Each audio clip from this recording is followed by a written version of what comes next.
Mais on a essayé de construire une intervention un petit peu plus dynamique et sans doute un peu plus originale aussi pour cette reprise de l'après-midi. On a préparé cette intervention avec une sorte de carte blanche à l'ESAT de Béthanie. Tout à l'heure, Jacques Serpette vous a présenté le cadre dans lequel s'organisaient les ESAT. Là, on va rentrer un peu dans le vif du sujet d'un ESAT. Ce qui s'y passe, comment ça marche, comment les gens y vivent leur travail. Donc on a conçu une intervention en au moins 3 temps. D'abord, je vais laisser la parole à Jean Gouault, qui est directeur de l'ESAT, qui va nous présenter en quelques mots l'ESAT. Voilà. Et puis ensuite, mais vraiment en quelques mots, ensuite on passera le film dont vous avez sûrement entendu parler, si vous n'avez pas vu vous-même à la télévision. Il s'agit d'un film donc, qui a été tourné, mais on va vous expliquer ça tout à l'heure, à partir donc, des témoignages des travailleurs de l'ESAT de Béthanie, et donc, qui a été construit par Rémi Moget, qui est à ma droite et qui est journaliste à FR3. On dit ça encore à FR3. Oui, moi il y a 20 ans que j'ai pas regardé la télé.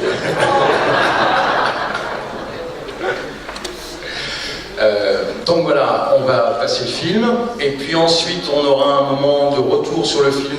D'abord on va on va poser des questions très intimes à Rémi Moget.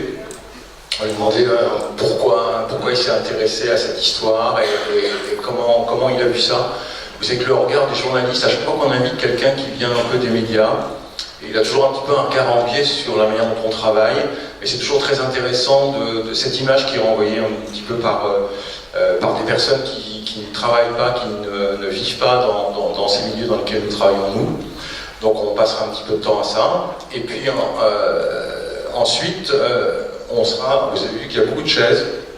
On s'est dit que ce serait intéressant que à la fois l'équipe de l'ESAT soit ici, l'équipe qui encadre, moniteur, et puis que des travailleurs que vous aurez vus déjà, sans doute pour certains, sur l'écran, viennent ici nous rejoindre aussi à la tribune pour pouvoir témoigner. Et puis donc le dernier temps, ce qu'on souhaite, c'est que ce soit un temps d'échange très libre autour des questions qu'on peut se poser à partir de ce que vous aurez vu dans le film, à partir des témoignages qui vont être sollicités, de telle manière à se faire une idée, comme on le disait ce matin, et comme Jacques Serpette l'a répété.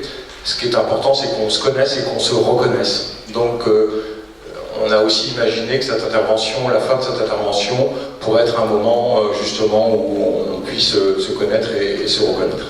Voilà. Donc, pour l'instant, je passe la parole à Jean Gouault.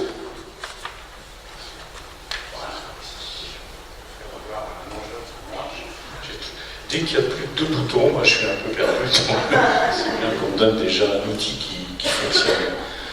Bonjour à toutes et à tous. Donc je vais vous présenter l'ESAT Béthanie, qui est l'un des établissements de la Fondation du Bon Sauveur de Picauville, qui a été créé en 1997, donc c'est un établissement assez récent dans le paysage de la Manche, qui a un agrément de 77 places et qui en réalité accueille 80 travailleurs. Donc pour rejoindre les éléments d'information que vous a donné ce matin mon collègue Jacques Serpette, on a fait aussi le choix dans cet établissement de pouvoir offrir des places sur la base d'un mi-temps. Alors cet ESAT, il a, je dirais, une double spécificité, à la fois par les personnes accueillies, puisque très majoritairement, les personnes que nous accueillons dans cet ESAT ont eu un parcours de soins ou sont issus de la santé mentale. Donc ça, c'est le premier élément, première spécificité. La deuxième spécificité, c'est un ESAT, je dirais, à vocation agricole et rurale, Alors à la fois du fait de son implantation, puisque cet ESAT est situé sur la commune rurale de Picoville, dans la belle région des Marais du Cotentin, et puis du fait aussi de ses activités, puisque cet ESAT, dans ses supports d'activité, a une exploitation agricole d'environ 200 hectares qui occupe quasiment la moitié de l'effectif de travailleurs. Exploitation agricole qui, depuis 2 ans, a développé une activité de diversification agricole autour de la transformation laitière, dans l'esprit très d'actualité des circuits courts. Les autres activités sont liées à l'environnement, les espaces verts, l'élagage. On a un atelier de transformation, de pré-transformation de légumes qui a été développé en lien avec une cuisine centrale qui est située sur Valogne. Et puis on a un certain nombre de travailleurs aussi qui interviennent sur DoSelf. Donc on voit bien aussi que notre volonté dans les activités développées, je dirais, sur cet ESAT, c'est d'être proche des réalités socio-culturelles et économiques du territoire. Il est vrai qu'on a un certain nombre de travailleurs dont les familles ou les proches sont issus du milieu agricole et rural. Les activités aussi qu'on a développées, quand je dis qu'elles sont très en lien avec les réalités du territoire, ça c'est essentiel, parce que des donneurs d'ordre potentiels sur notre territoire, il n'y en a pas non plus pléthore. Et du coup, on voit bien que l'activité dominante sur ce territoire, sur le département de la Manche, c'est l'activité laitière, donc la production de lait et de viande, et je dirais de la baisse de la rémunération du prix du lait. Et la mise en œuvre de cet atelier, il avait vocation aussi à conforter l'activité économique, mais pas que. C'était aussi un moyen d'élargir le domaine de compétences de nos travailleurs autour d'une filière très présente sur le territoire.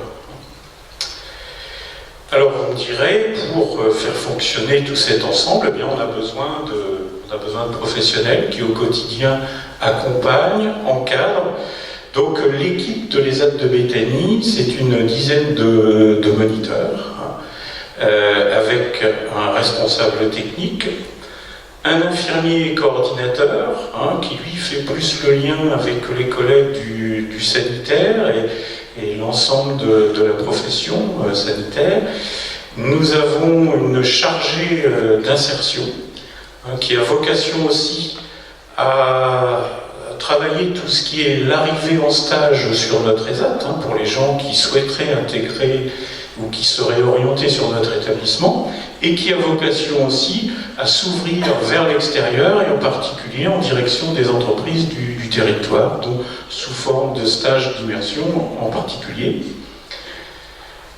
Nous avons un temps de psychiatre vacataire, et puis nous avons une secrétaire, assistante de direction, une comptable, une assistante sociale, donc en temps partagé avec nos collègues du sanitaire.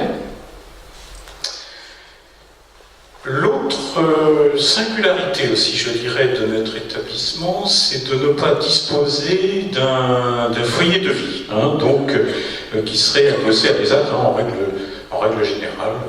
Chaque ESAT dispose d'un foyer de vie, ce n'est pas le cas de cet ESAT, donc ça veut dire que l'ensemble des travailleurs disposent de leur propre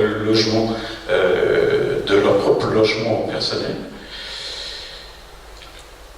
Sur ce même site de Béthanie, un petit peu lié aussi à l'histoire, et on en fait référence dans le film, mais ça me semble essentiel de l'évoquer, il y a l'existence d'un atelier thérapeutique, qui est dans une... Alors, on est bien dans un dispositif sanitaire qui est basé sur la réhabilitation sociale et professionnelle, qu'on peut considérer aussi dans une logique de parcours d'insertion comme une première étape éventuellement pouvant amener vers les actes. Et ça, c'est intéressant qu'il y ait un travail en commun de fait dans cette optique.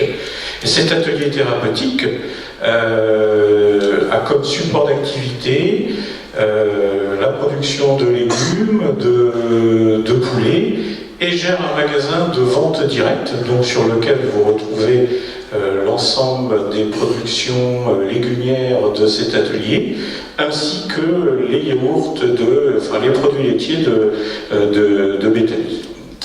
Donc voilà présenté en quelques mots, j'espère que je n'ai pas été trop long, en quelques mots, ce qui fait les actes Béthanie. Bien, merci Jean. Donc on va avoir sous les yeux l'illustration de la présentation du Jean, si on peut démarrer.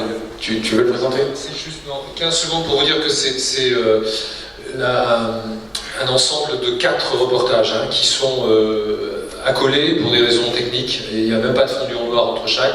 C'était dans notre jargon un feuilleton, c'est un bien grand mot de considérer ça comme un feuilleton parce que c'est plutôt 4 volets différents, mais qui finalement s'enchaînent assez bien. Et donc, vous allez voir, il y a un tout petit tempo entre chaque épisode, avec une image qui se fige, et on rentre dans l'autre sujet. Donc ça fait un ensemble d'à peu près 15 minutes. C'était à l'origine 4 moments différents. Bien, Béthanie saison 1.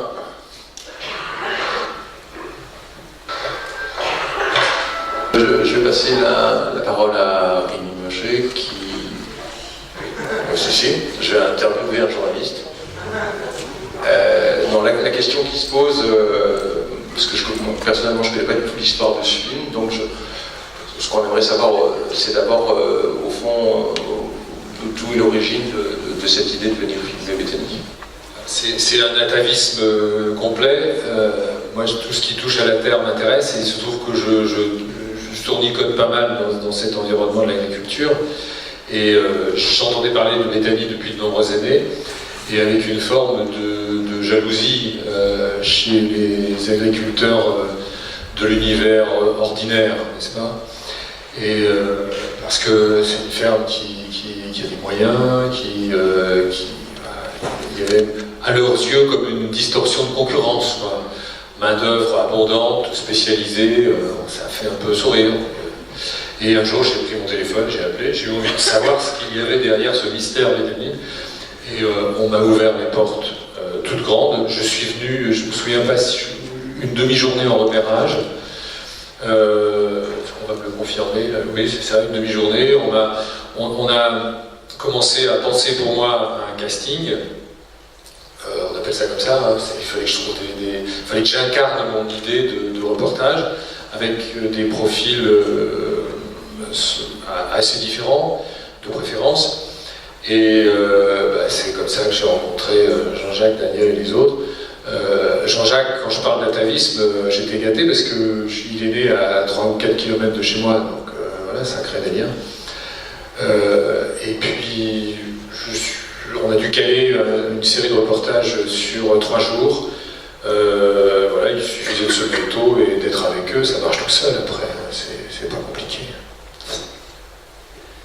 Et alors, quel regard moi j'y pensais tout à l'heure parce que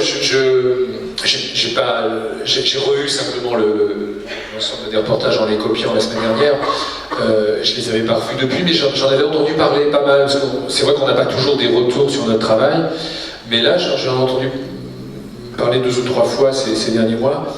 Et moi je pense qu'avec ce qu'on est en train de vivre là, un univers social qui se tend autour de nous, j'avais envie de leur dire à eux, travailleuses, travailleurs de Béthanie, sachez que vous avez de la chance, d'une certaine manière, par rapport à d'autres. Parce qu'on est dans un moment où, plus que jamais, le travail est en question.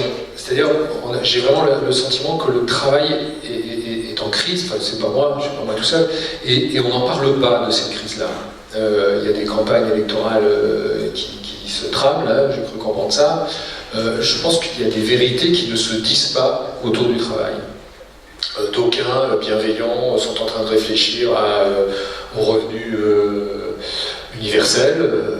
C'est une manière de dire, bah oui, il va bien falloir se débrouiller parce qu'on va pas... on est en train de continuer à robotiser toute forme de travail. L'industrie automobile, d'après ce que je comprends, n'en est qu'à ses débuts. Or, l'industrie automobile fait encore travailler des milliers, voire des dizaines de milliers de personnes en Normandie. C'est-à-dire nos voitures ne sont pas entièrement fabriquées, il y a de la sous-traitance, il y a énormément de choses. Donc il y a un travail manuel qui est en train de disparaître. Or, j'ai le sentiment, pour revenir à des mots que j'ai entendus ce matin, qu'il y a on est plus là dans la sociologie que dans la psychologie. Il y a une nécessité vitale à mettre l'homme au travail, c'est-à-dire à le mettre en action.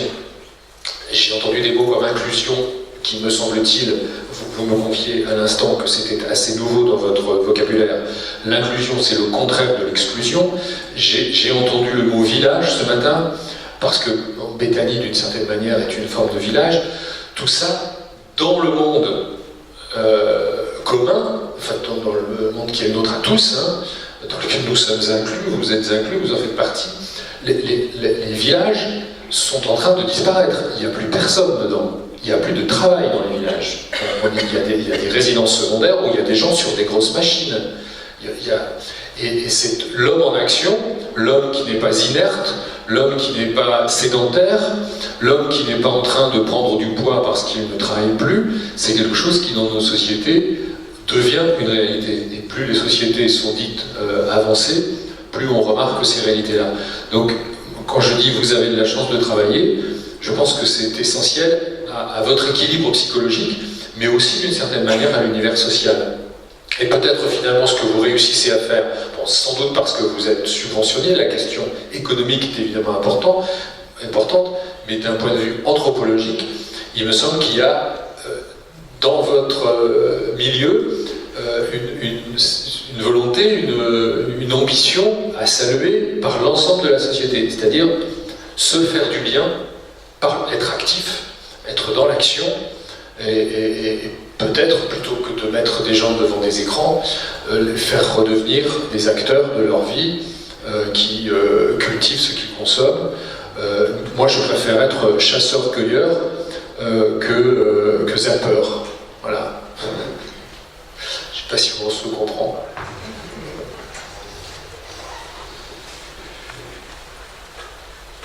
Merci. On va saluer Clément Bonnet et puis Jacques Maresco qui sont obligés de nous quitter pour des raisons liées au trafic de SNCF. Voilà, je souhaiterais qu'on les applaudisse, ils sont fait le déplacement.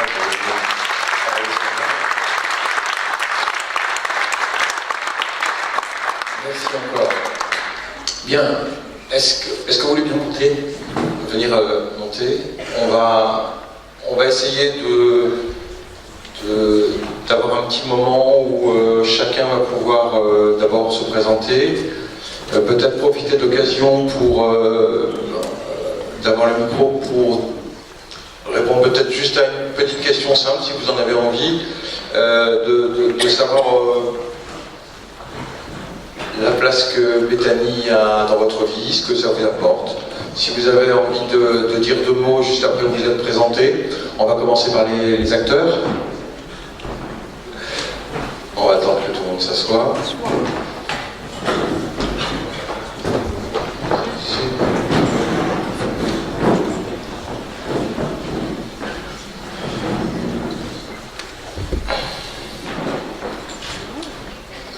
Donc, je vais passer la parole aux travailleurs. Et puis, donc, si vous pouvez vous présenter, et puis, si vous avez envie de dire en deux mots la place que ça a Béthanie pour vous dans votre vie, ce que ça vous apporte. Sinon, vous passez le micro. Bonjour, je m'appelle Nathalie Villette, j'ai 38 ans, je travaille à l'ESAT de Béthanie depuis 19 ans bientôt. J'ai fait plusieurs ateliers et maintenant je suis arrivée à la ferme et c'est le plus important et ça m'intéresse. Bonjour, moi c'est Daniel Delpoche.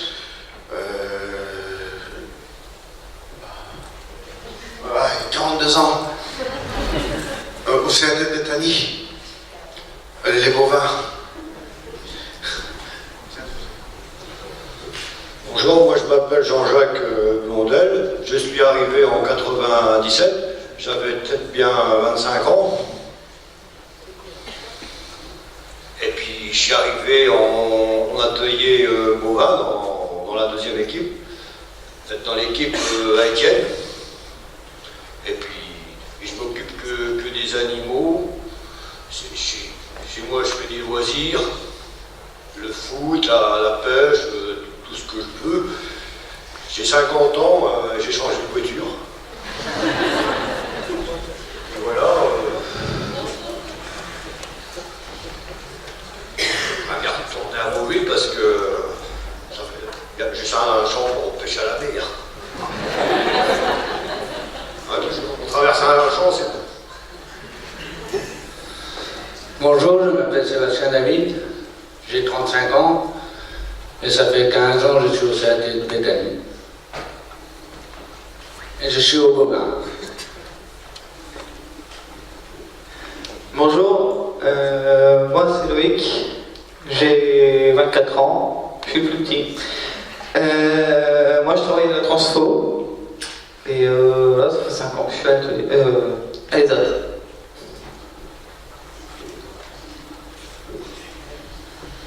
Sophie Herquin, monitrice à l'atelier de transformation de Béthanie. Et je suis à Béthanie depuis 5 ans maintenant. Céline Dour, je suis à l'atelier traite depuis 2 ans et demi. Dominique Secchi, je suis infirmier coordinateur, je suis à l'ESAT depuis 10 ans. Bonjour, moi je suis Pierre Silinaïs, donc je suis moniteur à Espace Vert depuis l'ouverture de l'ESAT.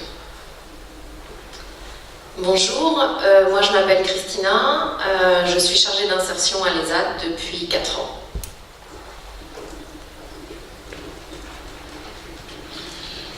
Bonjour, je suis Jean-François Defoe, donc je suis psychiatre vacataire à l'ESAT et je suis le plus ancien de ce que j'appelle le couloir, c'est-à-dire le lieu où se retrouve l'ensemble de l'administration. Bonjour, Frédéric Coupé, je suis moniteur aux espaces verts. Bien, donc je ne sais pas s'il y a déjà des questions dans la salle. Moi, il y en a une qui m'est venue très vite parce qu'en fait, elle est abordée à plusieurs reprises dans le reportage qu'on voit. On vous voit en parler un peu. Il y a une question qui revient à plusieurs reprises, c'est en sortir de Béthanie. Est-ce que c'est une question que vous vous posez beaucoup? Est-ce que c'est une question obligatoire? Ou bien est-ce qu'on peut se dire qu'on est là et qu'on ne se pose pas la question de sortir? Est-ce qu'il y a quelqu'un qui peut répondre à ça? En sortir, pas en sortir?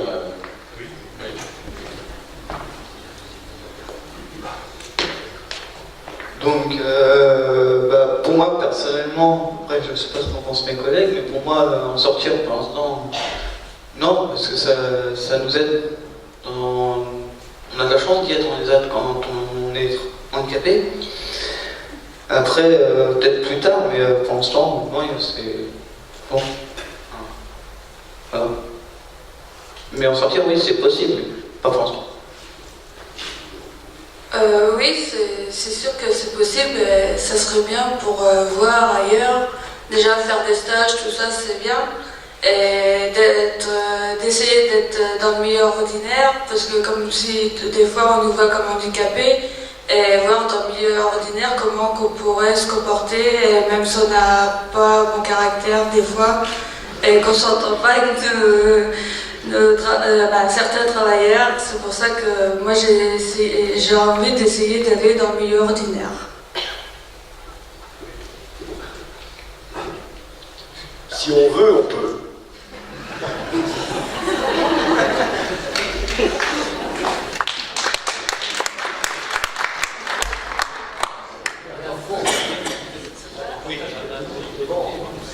Alors moi je vais parler un peu de mon expérience par rapport aux sorties. j'ai vécu malheureusement quelques sorties de l'ESAT qui se sont plus que mal terminées.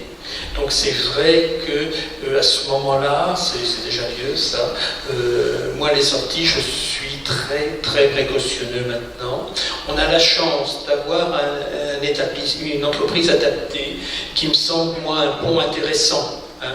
Et il me semble que sur les stages qui sont faits à l'extérieur en milieu ordinaire, il y a des travailleurs qui vont 2 ou 3 mois et qui reviennent. Moi, je pense qu'il faut qu'il y ait une progressivité extrêmement importante. Parce que les difficultés auxquelles on avait été confrontés, c'est qu'entre le suivi, l'encadrement, l'observation, je dirais, en milieu protégé et l'extérieur, malgré ce qu'on avait mis en place, hein, à savoir des suivis pratiquement tous les 15 jours et tous les mois, il y a un écart bien trop important.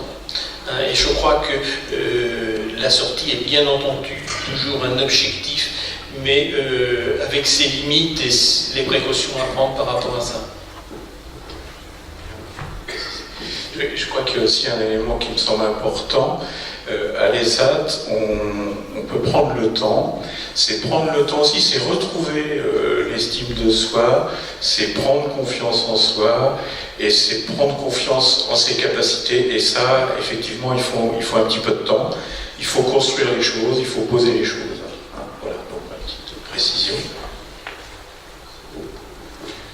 Est-ce qu'il y a des questions dans la salle ?